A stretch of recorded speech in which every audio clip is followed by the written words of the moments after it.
All right, so today we got to learn Tekhenu. Maybe. We have no idea. It could be something else. Could be chicken. Obelisk I of the don't know. Sun. Let's just figure. Obelisk of the Sun. Yeah. Plaid, we don't know. Yeah. So obviously the first thing we talk about is quality of pieces. What do you guys think? It's pretty nice. Wooden components, kind of bland, but you got the neat obelisk in the middle of the table. Oh, that was kind of cool. The wooden components are okay. I'd probably give it a 7. Okay. I mean, as far as the quality of components, I think the cardboard chits are a little kind of meh. We replaced a lot of them with some of the Stonemaier pieces because we prefer to play with, we're piece snobs and we prefer nice pieces. So the cardboard's kind of blah, but it's functional. The dice are typical dice, nothing exciting about it. I do like the obelisk. It's kind of neat. It spins around, points to different sectors. The wooden pieces are carved to shape sort of like the buildings are on the boards, which is neat. They went a little extra over on that. I'd say probably a 7 is probably a good evaluation. I mean, the cards are decent card stock. They have the, It's textured. and the board's nice. It's large and good quality. Good color. Yeah, you can see stuff, so that's good. All right. What about you? It is for me. Like, there's nothing amazing about it. There's nothing. It's all right. It's all right.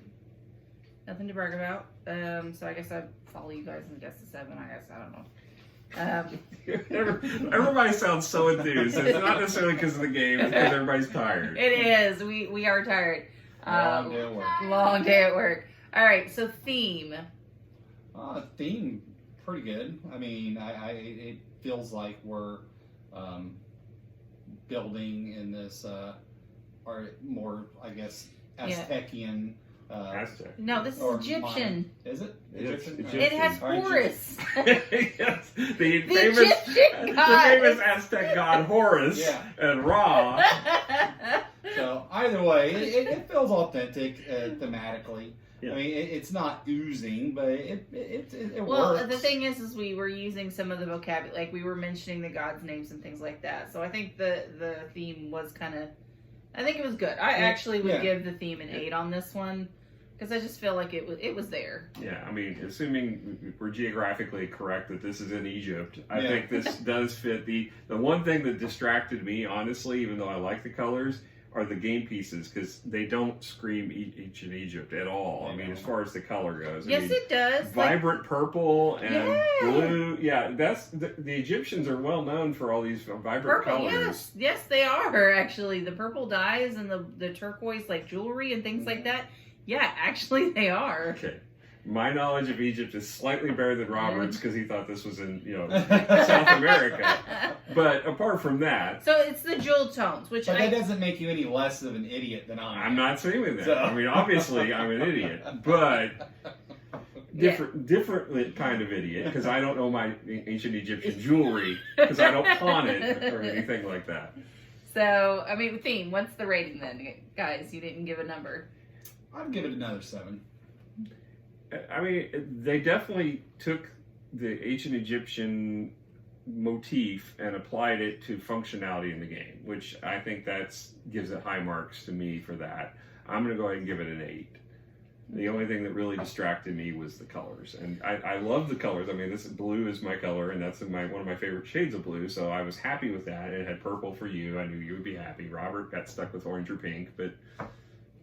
I don't care. For the record, purple is my favorite color. You will find that very quickly.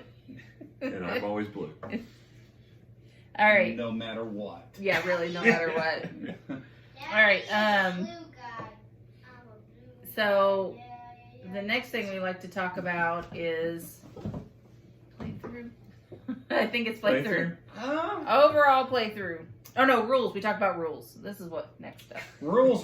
This is what happens when you all are tired. I know, we can't But think it was straight. a complicated game. It was very complex. It was. Especially when it comes to realms of how things cost to be able to do things. It's not clear on how much things cost to do certain actions, and then not only that, but what you get as a reward for based off the amount that you spend. So I think it all changes based off the amount that you spend. Yeah, well, I think the thing is that I got a little bit better towards the end when we figured it out, because the section and then the pay is here, right? So when I realized that helped a lot, but even then, you really do have to pay attention to the pips on the dice, what your board says, where you're at, and what you've got to pay. There's a lot of things that you've got to pay attention to in this game. So it's very rule heavy. There's a lot of stuff that's not captured or expressed well on either the cheat sheets, which are these little cards. They'll have the actions, but they don't actually go into any of the costs or anything associated with the actions, which is very disappointing.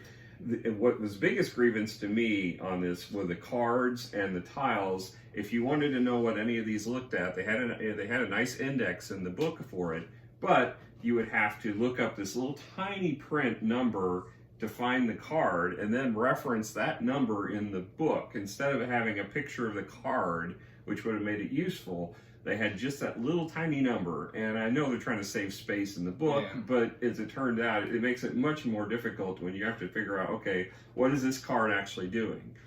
Another grievance I had with the cards was the way they're phrased, like the in-game bonus cards, they don't say what they actually do. So like this one, gain 3 victory points per pillar within the temple complex, would tell you gain 3 victory points for each pillar.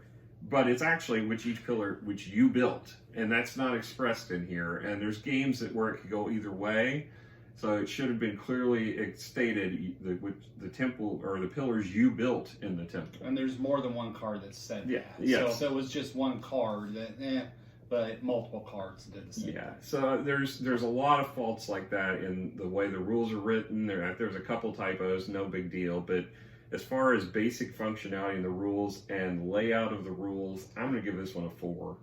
Okay. I was very disappointed in the way the rules were written. Yeah. I mean, I wouldn't go that low. I would say more fit of a 5, but they could have done a lot better. All I know is that while you were reading the rules, I didn't understand a word of it, so I'm going to agree with Randy on the 4, because he was reading things and it just went through one ear and out the other. I mean, it took but us is that any different than any other game? Well, sometimes stuff sticks. Sometimes. Yeah, well, I mean, first you have to pay attention, and that's not really your forte while rules are being read. Yeah, but even when I was paying attention, I got lost. And I did too. I mean, it didn't help with me being tired to begin with, but even then, I had to have Randy repeat things multiple times for me to understand. And even honestly, we had to play through the whole game to really get it. Yeah, we didn't really get it until the very end. Yeah. All right. So overall playthrough, or play. I don't know Whatever. if I can. I don't know that if a one-time playthrough, I can give an honest answer to it, because I think this game could be really good if I get to know it a little bit better. Initial playthrough, it was complicated. It didn't take a long time. It didn't take as long as I thought it was going to, so that part was pretty good. Even with our learning game, it really didn't take that long. But I'd probably give it a 6. First time playthrough. But I think it could be a much better game. Well, I'm kind of with Rob in the fact that I don't know how to assess this fairly, because I don't feel like I was playing the game well at all during the whole game. I was just trying things because I was wanting to see what they did as far as earning points, and I now know a little bit more what I'm going for, but still it seems like the game rushes to an end before you can actually score a lot of points unless you focused on one strategy. And I think that's going to be a key, is that you do focus. It's not a point salad game. Although there's multiple paths of victory points, you can't spread your strategies across all the different options that you have available. And one of the things that we never talked about in here is what our scale means. And I think one of the things I was talking with Miranda about was I want my scale to be based on some kind of standard. So I'm setting Catan, because everybody knows Catan pretty much, as a 5, and going from there. If I like it more or less than Catan for these different categories. That's what I'm basing it on, because Catan's pretty much a vanilla game to me, and it's I honestly I would probably if you go below Catan, I probably don't want to play you. I would say this one, in comparison to that, would be a 7 as a first playthrough. It may go up, it may go down, but there's enough of it of the game I liked that I would like to try it again. They could consider this to be one of the T series of Zulkin and all of those. And from other reviews, it was pretty well regarded as one of the better of the T games. But so far, I think Tawatansuyu is my favorite of all that. How do you pronounce it? Tawatansuyu, I think. Oh, okay. I just like hearing you say it. Well, it's because you mispronounce it. Is in that in different Africa way. or is it in Australia? Give or take. Yeah, It's okay. somewhere around the equator. Yeah, good. So I think for me, though, I think you guys, yes, we're going to definitely need another playthrough to really, truly be able to rate this appropriately. So one thing I definitely liked is they had purple. That's always a plus. That was an immediate extra point for that. No, but I think with this game, there was so much to do, but it seemed not to get you anywhere.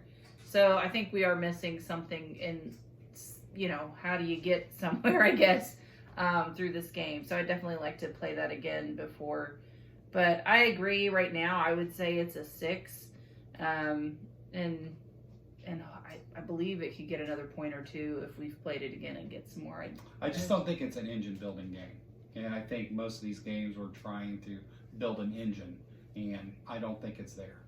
Mm-hmm. I think it's it's a single strategy, maybe 2 strategies at most, and that's it.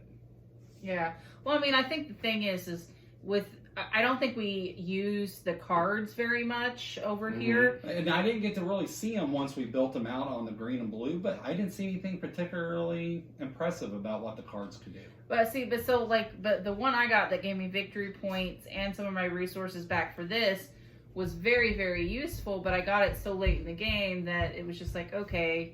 But that did give me 4 victory points. In a game that the winning person got 62, 4 victory points is quite a bit, right? That would have tipped me over one way or the other. Yeah, Randy won again. Randy won again. But that's because he took an extra bread round, and I had to feed, and I had because we were many. learning it. Yes. Well, though that I took 3 actions to get the bread I needed, so. So the other thing that the cards could do if you get high enough is there's more in-game bonus cards, which would pay off really big. It would.